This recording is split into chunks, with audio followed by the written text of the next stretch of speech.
Hello everyone, I'm William Vivian, a founding director of Regenesys Business School. Welcome to this masterclass. Before I hand you over to your facilitator, I would like to introduce you briefly to Regenesys. Regenesys is a Johannesburg-based business and public management school with offices in Mumbai, India and Lagos, Nigeria. We have since 1998 been training and placing students in reputable organizations, helping them to achieve their goals by developing their management and leadership potential. We strive to develop analytical thinkers, problem solvers who are emotionally intelligent and value-driven, leaders who can operate successfully as we head into the fifth industrial revolution. Our programs generate new options for career advancement, wealth creation, and they will help you to expand your sphere of influence in our rapidly changing global environment. If your interest is piqued by the overview this masterclass provides and you want to join our online classes, you'll find more information on our digital courses and academic programs at regenesys.net.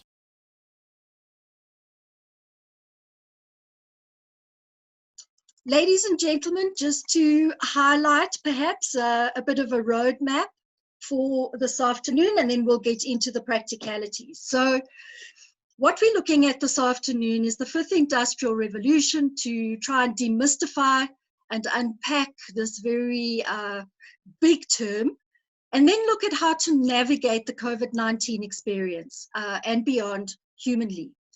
Couple of key touch points this afternoon. First of all, we're going to try and unpack the terms, as I say, with particular focus on the rise of purposeful living and leadership, and how this has been enabled through both the fifth industrial revolution and COVID-19. We're then going to have a look at asking and answering the question, what is the impact of having nature as a key stakeholder at the boardroom table?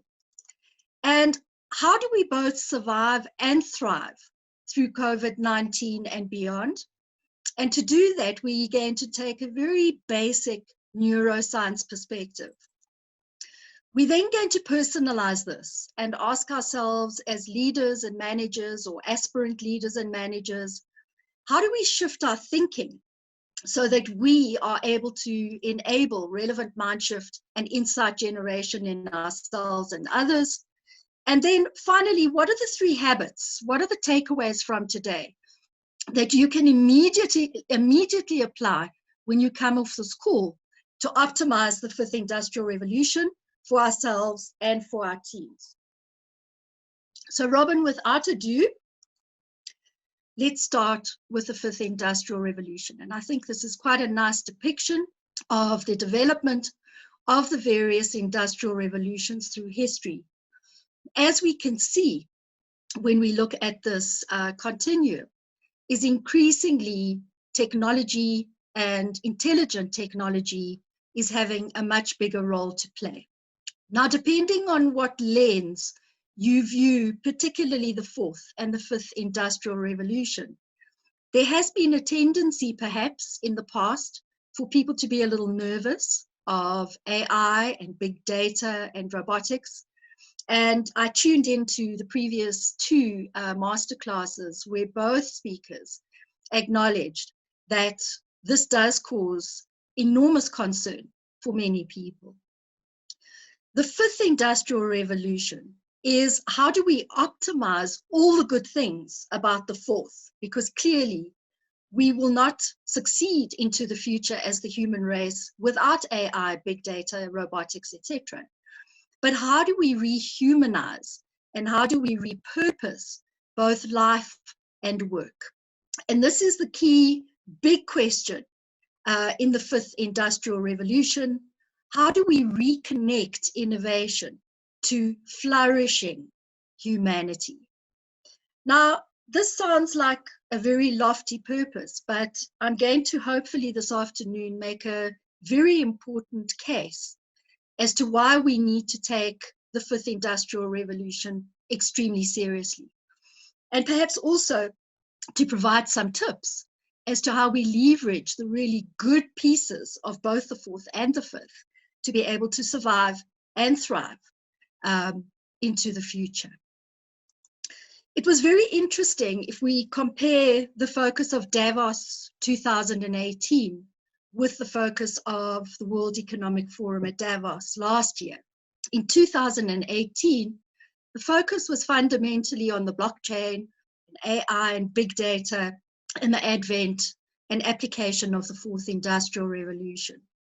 Last year, in an event that was sponsored by Forbes and MIT and Tata, the key theme was summarized in this rather lovely formula and very relevant: blockchain plus AI plus human equals magic.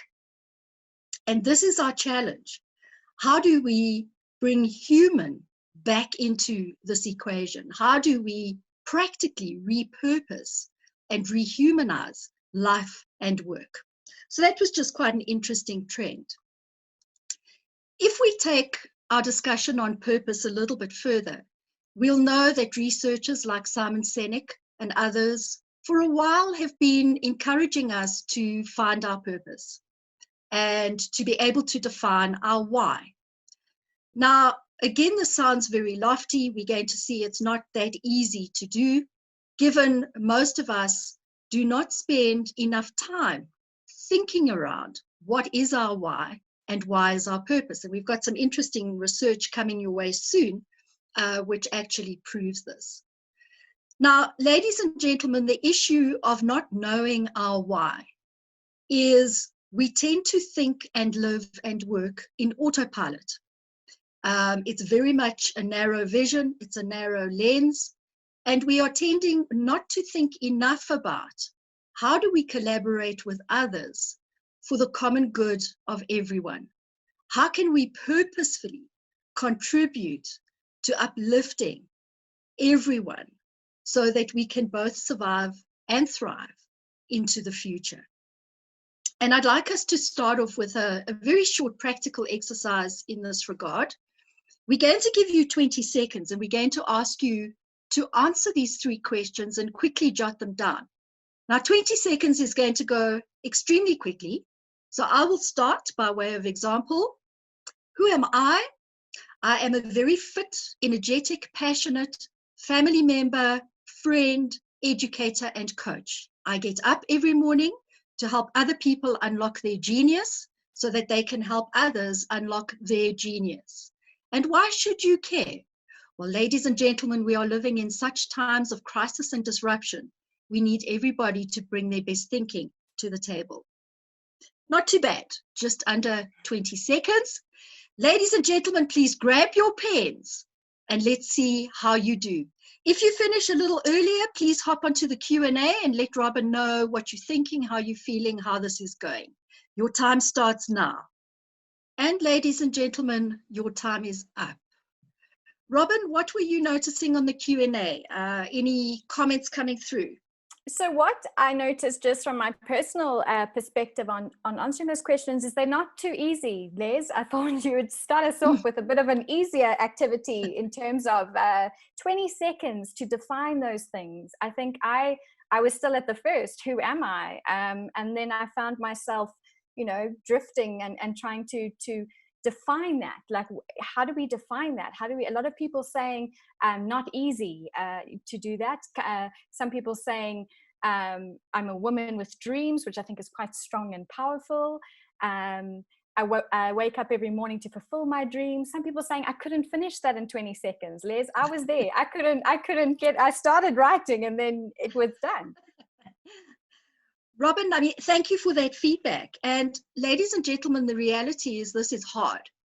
We really have to apply our minds to this to be able to share our purpose in what we would call an elevator conversation, extremely quick.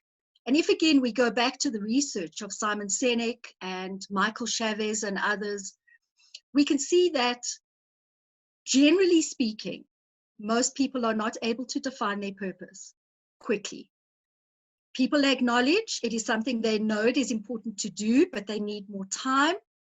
And as long as we're on the journey in our quest to define the purpose, we are certainly on the right path.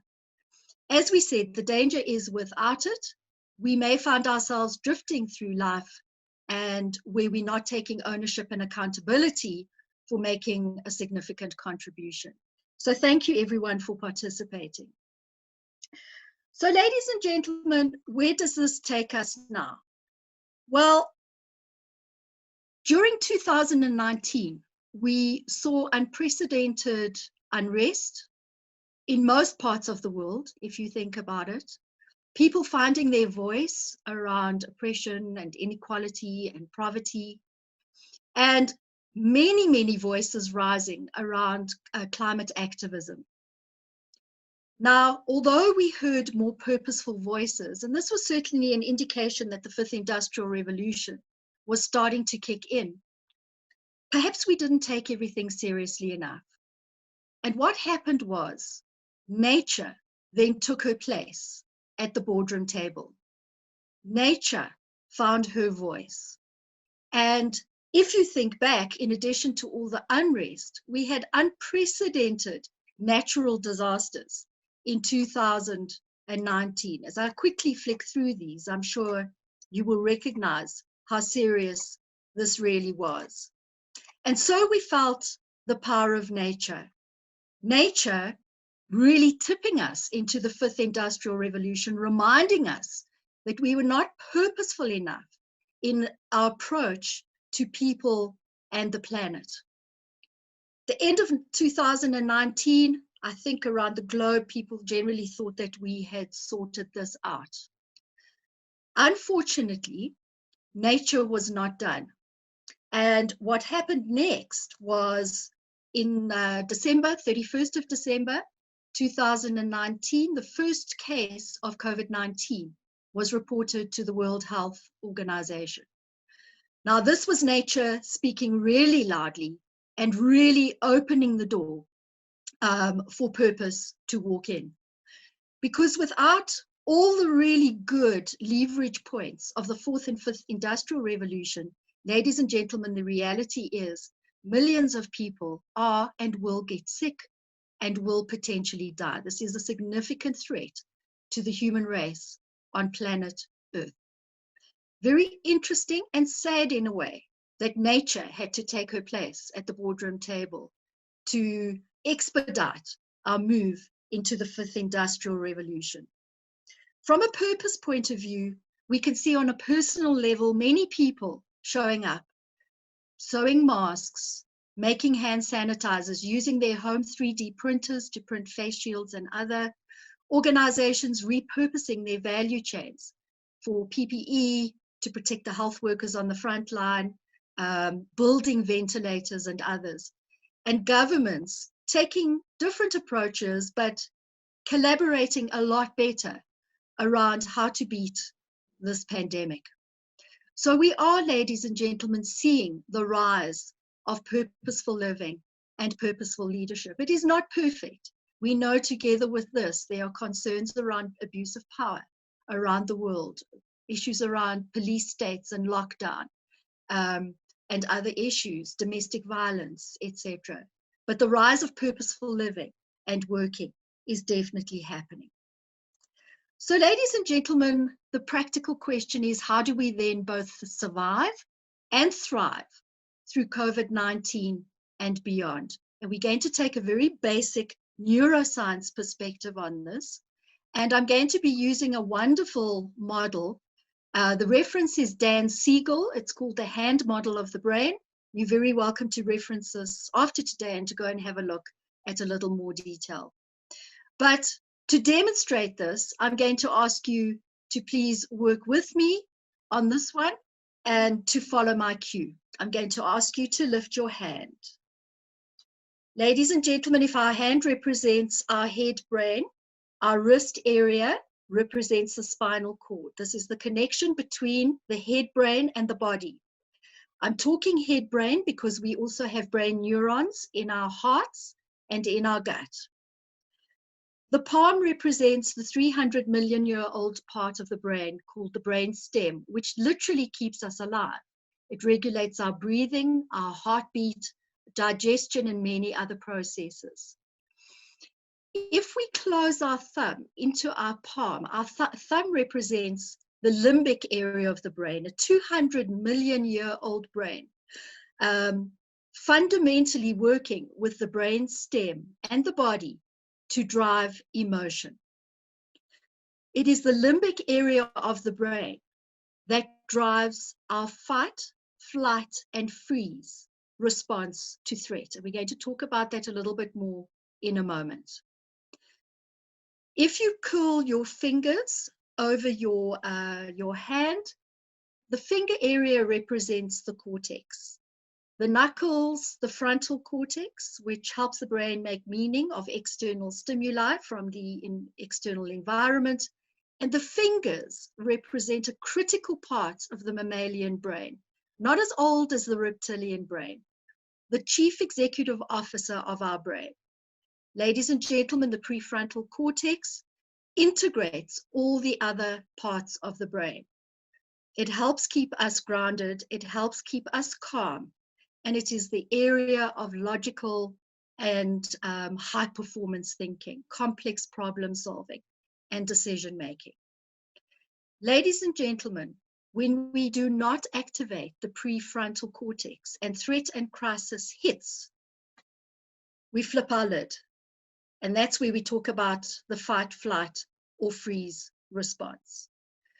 So I hope that that very basic introduction to the brain is useful as we start unpacking our questions a little bit further. So let's take this one step further, ladies and gentlemen. Yes, we have a survival brain. Yes, we have a limbic brain, a lizard brain, which has a very loud voice. It is the dominant voice in our brain because that is how we have survived through history. But how, as leaders and managers, do we need to shift our thinking so that we can enable relevant mind shift and insight generation? How do we keep ourselves out of that, what we call the limbic flip? And how do we bring high performance thinking of self and others to the table? Well, ladies and gentlemen, it's not easy because the pressures of COVID-19 have meant that we have to unlearn some of our hardwired survival behaviors. We rely as human beings on connection. And now we're in lockdown, and potentially we're going to be in lockdown for the next 2 years, or in and out of lockdown for the next 2 years or so. So traditional ways that the good brain chemicals were released through physical connection are not there anymore. And we're having to physically distance, possibly wear face masks into the future. So the question is, how do we leverage the good parts of the survival brain, and what do we have to do to thrive? To try to explain this, I'm going to use a simple analogy of an iceberg. An iceberg has components below the level of the water and above the level of the water.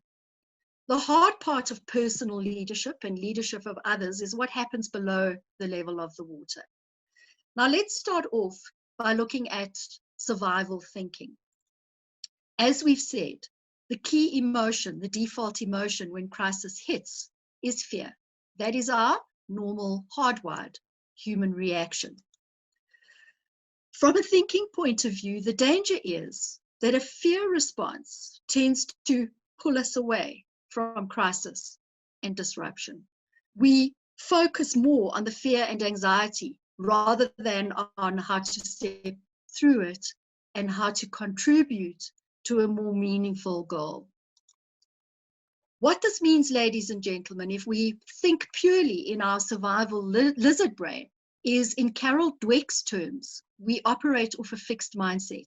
And a fixed mindset does not like to be challenged. It does not enjoy coming out of comfort zone.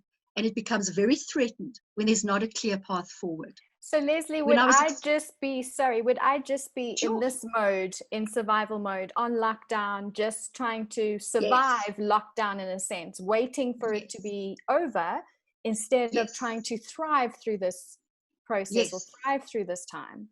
Very much so, Robin. And this takes a whole lot of negative energy. Energy that we should rather, as I'm going to argue in a moment, be putting into thinking about how do we both survive and thrive through COVID-19. Because fight, flight, or freeze does not build trust. It destroys trust. It does not build purpose. really all it does is insulate us in cocoons.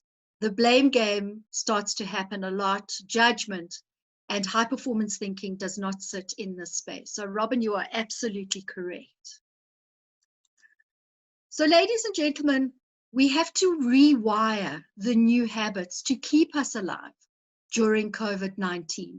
The hard part is it is through physical distancing, fundamentally. But what is the other alternative? How, as leaders and managers, can we shift our thinking to enable relevant mind shift and insight generation to also be able to thrive? This is not an and or. We're arguing we can and we absolutely need to be doing both. So I love this little picture just to exemplify the key point. Sorry, we're closed. Yep, we're in lockdown, but still awesome. Ladies and gentlemen, the message is we have to change the narrative. And to change the narrative, we have to change the way we think. So I'm going to go back to our iceberg, but this time have a look at what it takes to thrive through COVID-19 and beyond, and also how we pull these amazing fifth industrial revolution principles and values and leverage those to be able to thrive. Ladies and gentlemen, thriving requires a growth mindset. It is the exact opposite of fixed. A growth mindset appreciates that when there is crisis and disruption, it is what it is, but it provides an incredible opportunity for learning and growth and contribution. A growth mindset will not incubate or cocoon itself, but will reach out, albeit virtually, to try and make a difference. What a growth mindset does is drive the high performance behaviors we will need to thrive through COVID-19 and beyond. Virtual collaboration, critical thinking, agility and resilience. And thrive, ladies and gentlemen, we know we're getting closer when we have more people purposefully collaborating for the benefit of others. To be able to do this, here's this fantastic fifth industrial revolution notion. We have to live and lead with purpose. That is why I started the first activity with, do you know your why? Are we bringing purpose into our teams, our families, into our organizations and the world? Purpose helps create social and psychological safety. So whereas prior to this, prior to COVID-19, we've relied on physical connection for oxytocin, which is that positive brain chemical for bonding and belonging and minimizing fear and building trust. Through purpose, we can do that really well, even in a lockdown world. Ladies and gentlemen, purpose and social safety and building trust enables us to draw on our wonderful, ingrained human capabilities of empathy and curiosity, while leveraging all the technological benefits of the fourth industrial revolution.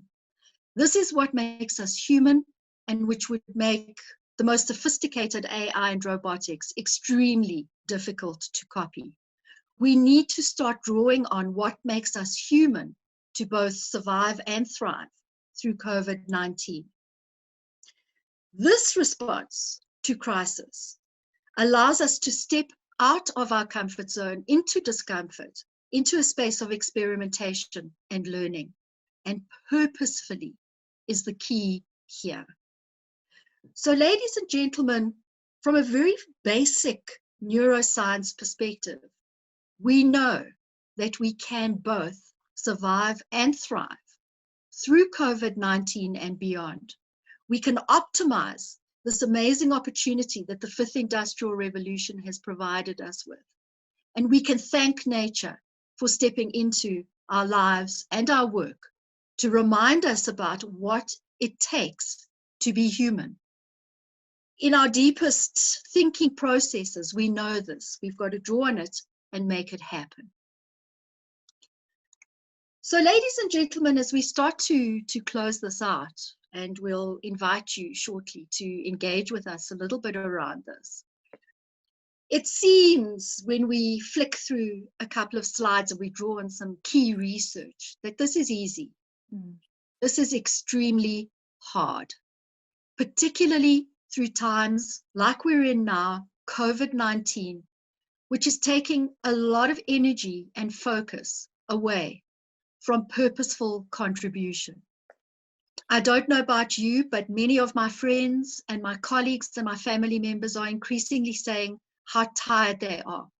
Just before this presentation, I was chatting to a dear colleague who was saying she couldn't get out of bed this morning. And so what she's had to do, despite being really busy as a consultant, is she's had to take the whole of next week off.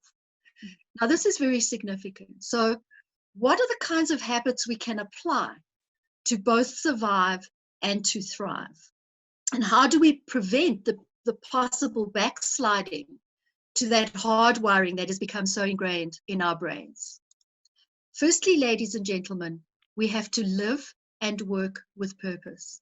We have to consciously work hard at defining our purpose, being able to express this in 20 seconds or less, because it is that clear to us.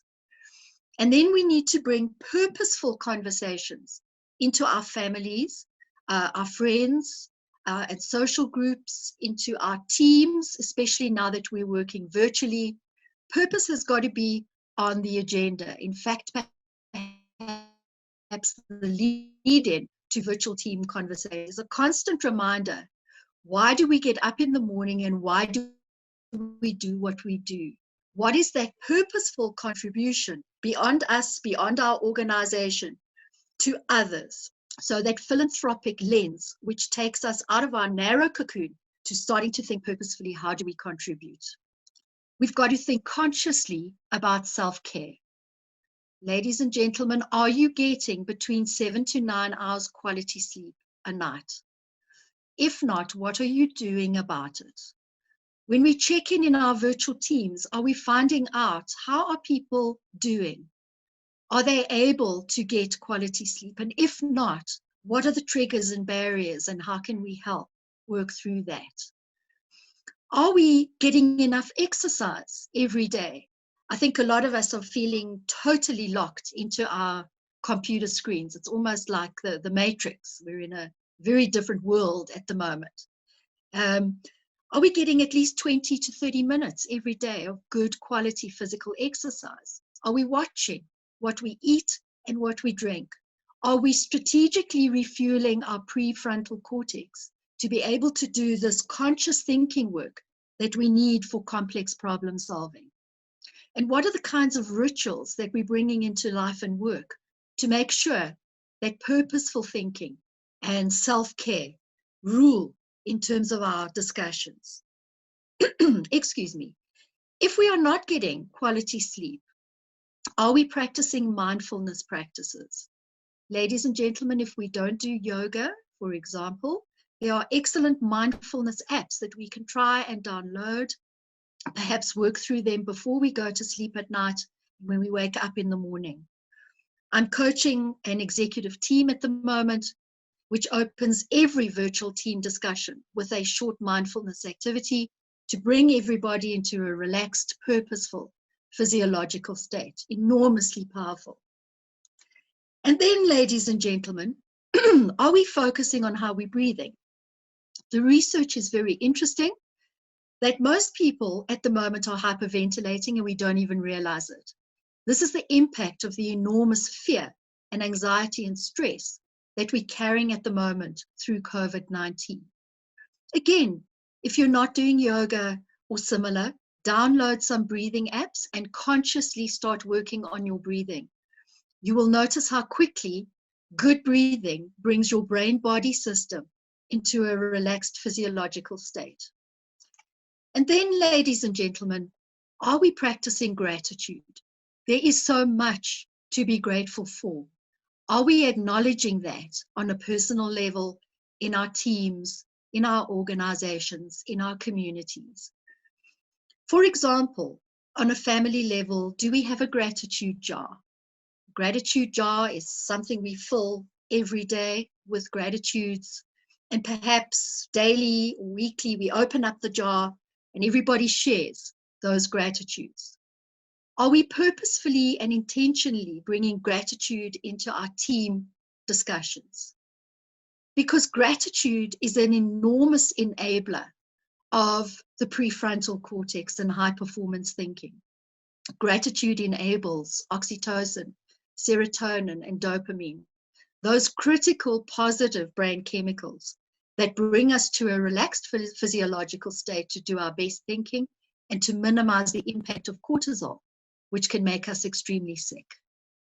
Ladies and gentlemen, there's a lot of discussion in the healthcare world at the moment that the healthcare workers are fearing in many respects the impact of cortisol on the brain-body system, making people ill, equally so to the dangers of COVID-19 at the moment.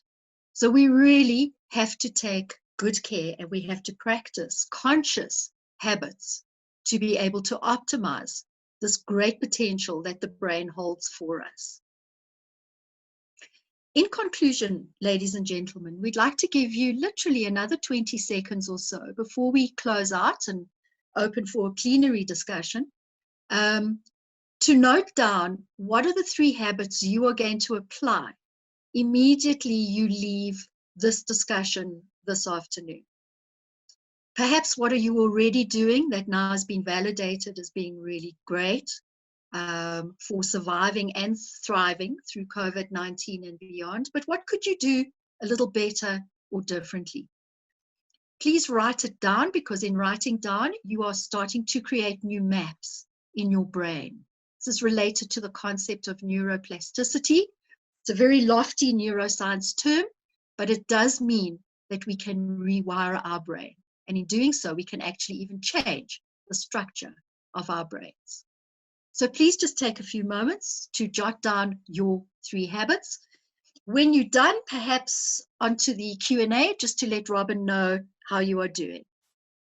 Your time. Please share some of your habits. Sorry, Les, before Les gives you a bit of time, she's going to count you down on some time, but we'd love to hear what you're doing that you are doing well. How are you bringing self-care into your work and into your home environment? I think it'd be great for us to share what is working well. I love the concept of the gratitude jar. I feel like that's something as a family you could really get into and start practicing. It could become a practice of self-care, which would be amazing. So please share once you've written down what you're doing and what you're doing well. Okay, so we've got some people coming in that are getting enough sleep. They're eating earlier and they're being consistent with exercise. So I know there's some great, I think Discovery's got a wonderful campaign out now with exercise with the family, which is great.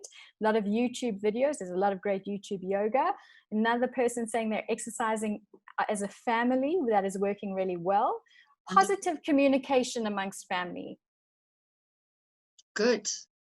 Yoga for 45 minutes every day. I think that's amazing, particularly relating to the breathing that you were discussing. I find it fascinating, your statistic on people hyperventilating and not realizing it from not actually breathing and connecting the brain and the body. That's really good to hear, Robin. And ladies and gentlemen, thank you for engaging with us. At the moment, I haven't got line of sight to the Q&A, but Robin, in terms of what you were sharing, what is interesting to me is people tend to focus on the physical dimension.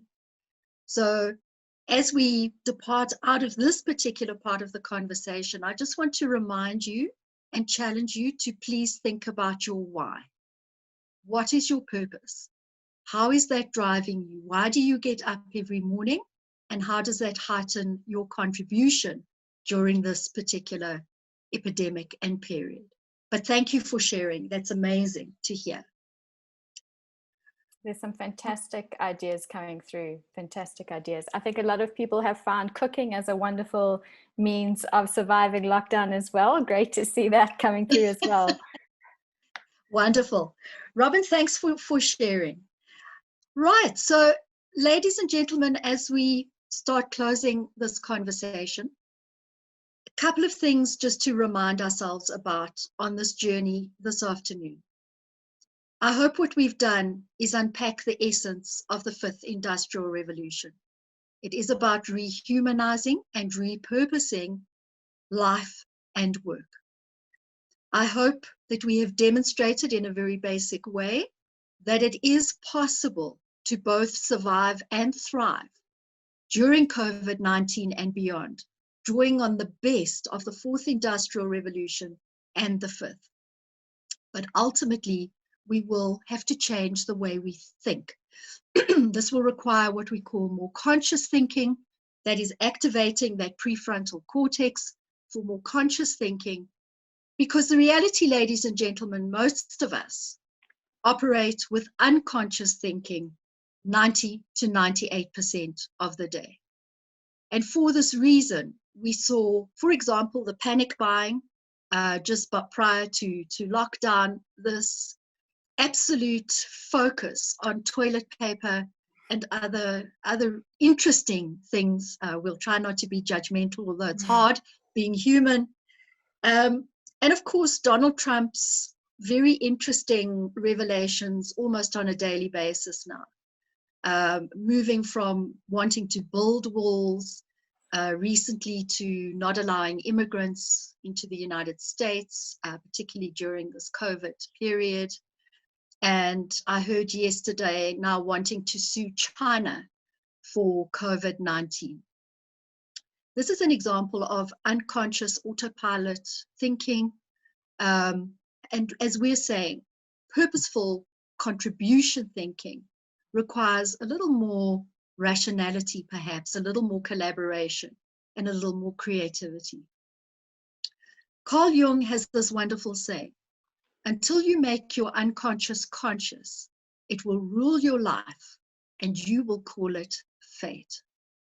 Maybe the easy way out, ladies and gentlemen. So in conclusion, I'd like to leave us all with this question. To think and survive and thrive, or not to think? That is the question. Ladies and gentlemen, the reality of COVID-19 is we are, to use Simon Sinek's terms again, in an infinite game. We do not know where this is going to end up. We do not know when treatment or a vaccine is going to be found. We pray that it will be soon. There are many players in this game, but it is not a finite game. It is an infinite game. And for that reason, we need to leverage the best of the fourth and the fifth industrial revolutions. And we need to really dig deep and draw and leverage and optimize all those amazing things that make us human. Ladies and gentlemen, I thank you. And I'm going to hand over to Robin to open up the Q&A. Thank you so much, Leslie. So many points, so many things we've discussed, and I'd love to continue this conversation further, as I'm sure all our participants would as well. Going through some of the questions, the one that a couple that really speak to me now is, as leaders, where do we start? Where do we start on this whole approach? How do we start leading teams? We're used to leading teams in a very physical space, like you say. Overnight, they've moved to a virtual space. So how do we start dealing with that hard wiring that we've been so used to? Things like mindfulness and self-care aren't usual boardroom topic conversations for some of us. They haven't been discussed. They haven't been part of our agendas or our meetings. So where do we start, Les? It's a bit overwhelming. Right. Well, Robin, if we think about our Thrive argument a little earlier, we have to start with purpose. Through this epidemic, we have to find our why. Because if we are not intentional and deliberate and clear on an individual, a family, a community, team, organization, nation, global level on what our purpose is, the brain, the reptile brain, is going to try and cocoon us And we will not be thinking purposefully and using our high performance thinking capability to think our way through this in a collaborative and contribution oriented way.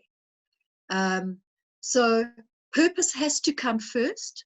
If our purpose as an individual is not clear, I hope it's perhaps the first of those 3 habits that people noted down a little earlier, is to really find our why.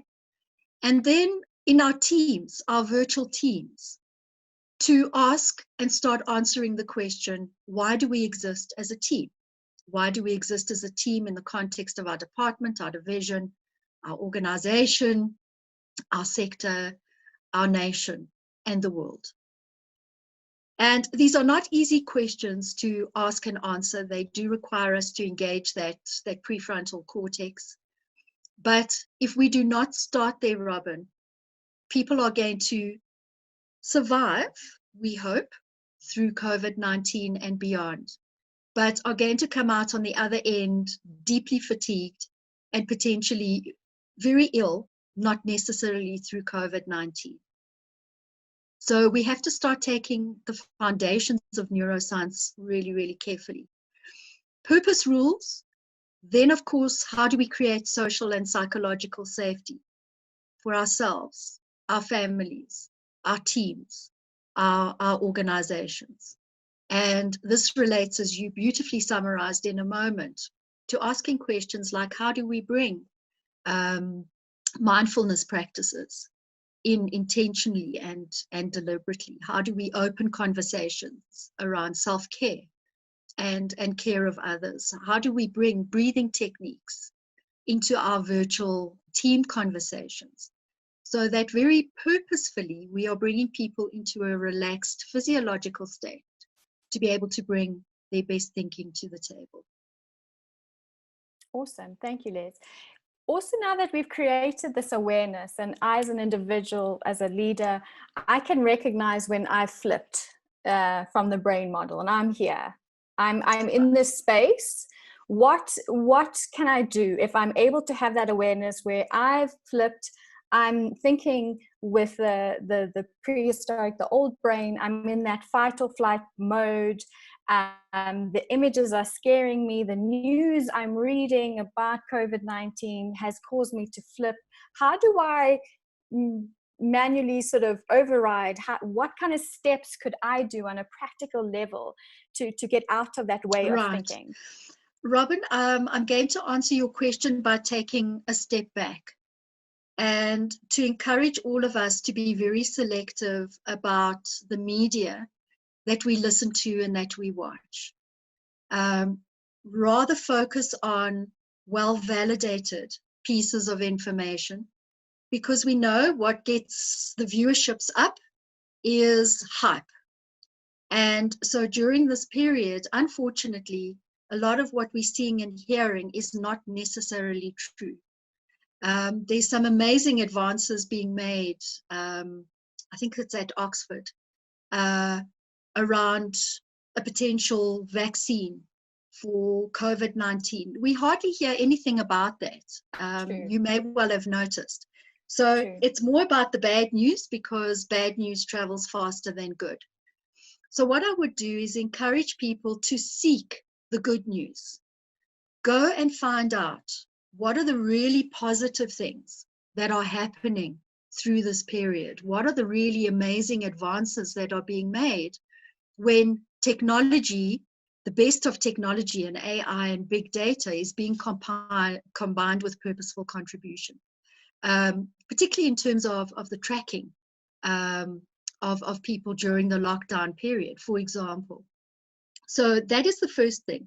Try and avoid being triggered into fight, flight, or freeze.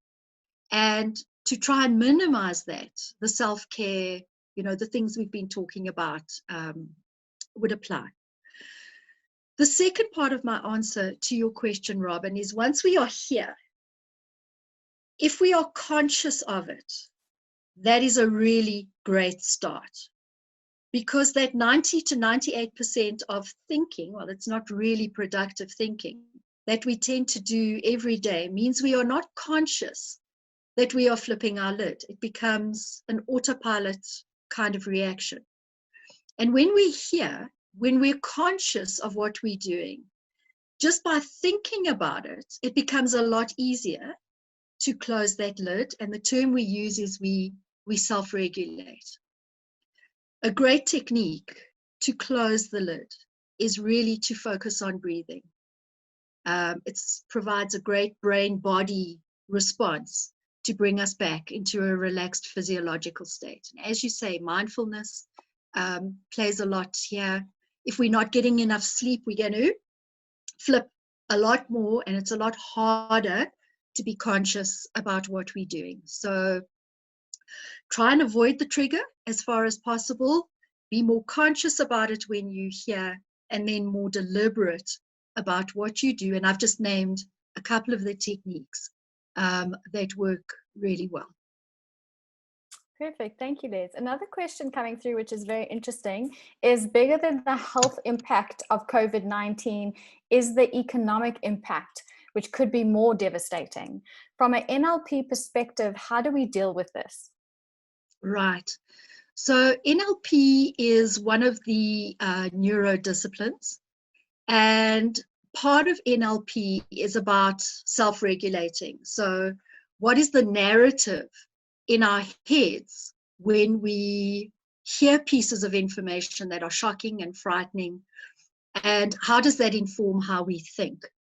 So the benefit of NLP is really encouraging us to keep a positive narrative going in our head around this. This relates back to the growth mindset that I was talking about a little earlier. It is acknowledging the crisis, it is acknowledging that it is scary and it makes us fearful and anxious.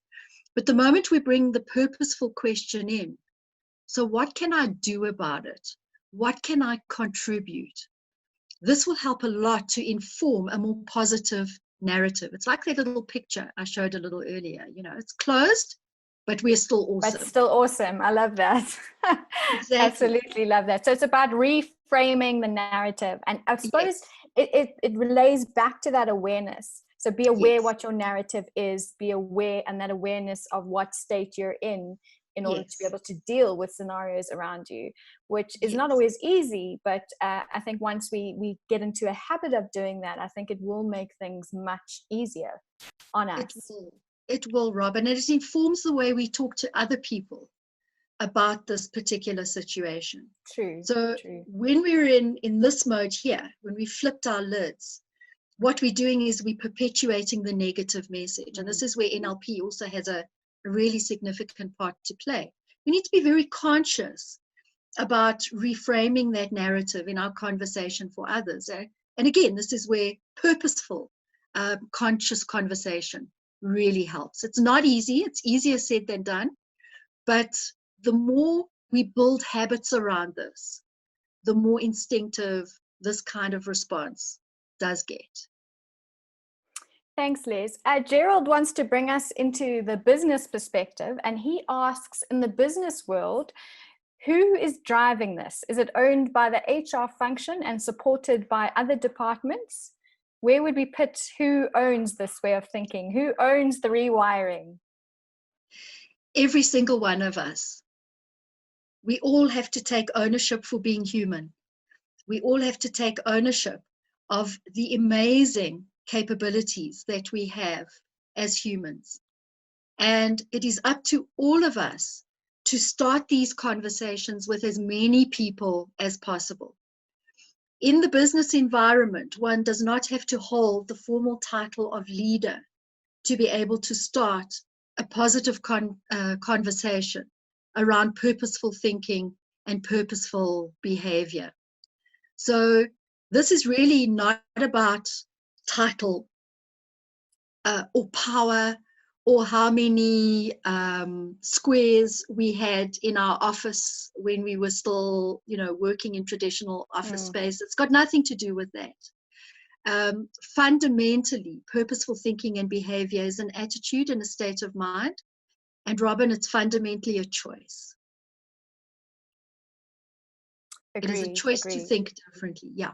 I do want to at this point, however, say, and it's probably more of a comment, that it's not that easy, however. I think Correct. awareness is one thing, and understanding what one needs to do differently. But as a leader, particularly if we're leading now a virtual team, how easy is it to start these processes, start seeing a difference, and start leading in a different way? So, Robin, the starting time is now, because we have to start with ourselves first. Otherwise, this is going to be an incredibly difficult leadership role to play. And you've got that beautiful analogy, which I'd love to share, is when we make the choice to live and work purposefully, it's like we have to step out of that automatic car, which is so easy to drive because we get in, we turn it on, and all we have to do is, pop it into the relevant spot, and off we go. And go, yeah. And we go, and we go, and we churn on that hamster wheel. That is a lot easier. We've got to get out of the automatic car and into the manual car. And we have to become more conscious and purposeful in engaging those gears. Because when we engage the gears, we become more contextually intelligent.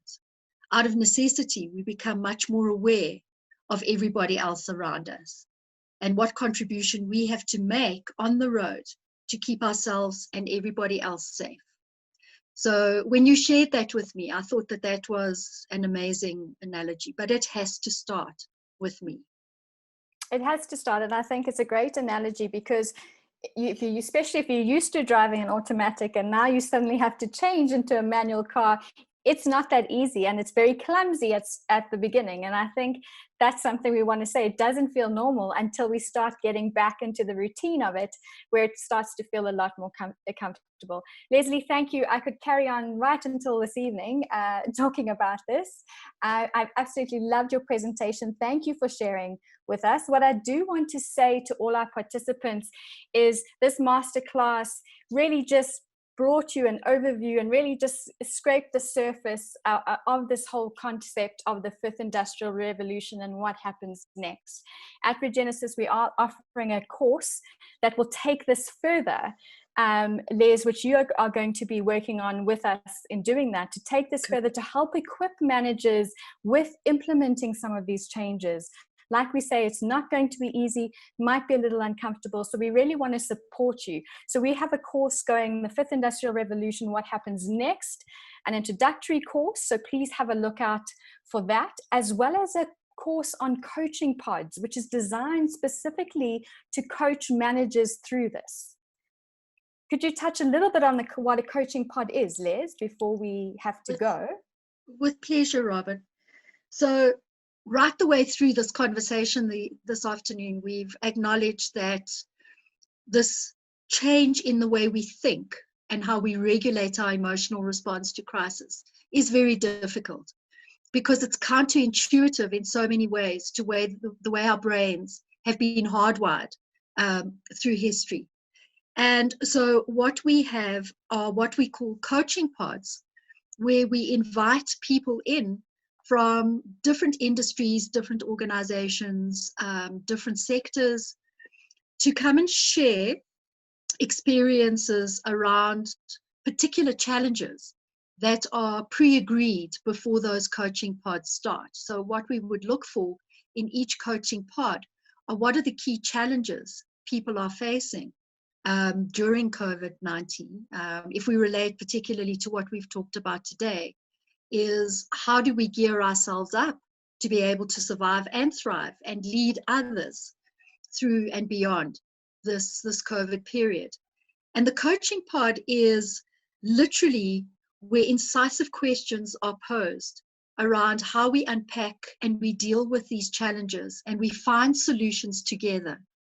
So what we do is we optimize a very natural brain capability that we all have as humans, called collective creativity. That if we can think and talk through this together in a semi-structured kind of environment where the questions elicit high performance thinking and enable us to critically review where we're at in our thinking, we're much more likely to come up with solutions. Coaching pods, Robin, can also be used to unpack opportunities, and where someone can bring a key opportunity to the table, and other participants in that coaching pod will contribute to the thinking around that. But in that process, we are all learning, we are all coming out of comfort zones, we're all in a space of manageable discomfort, which really enables insight generation for all of us. And we're being purposeful, we're contributing to key challenges and opportunities that are very relevant right now.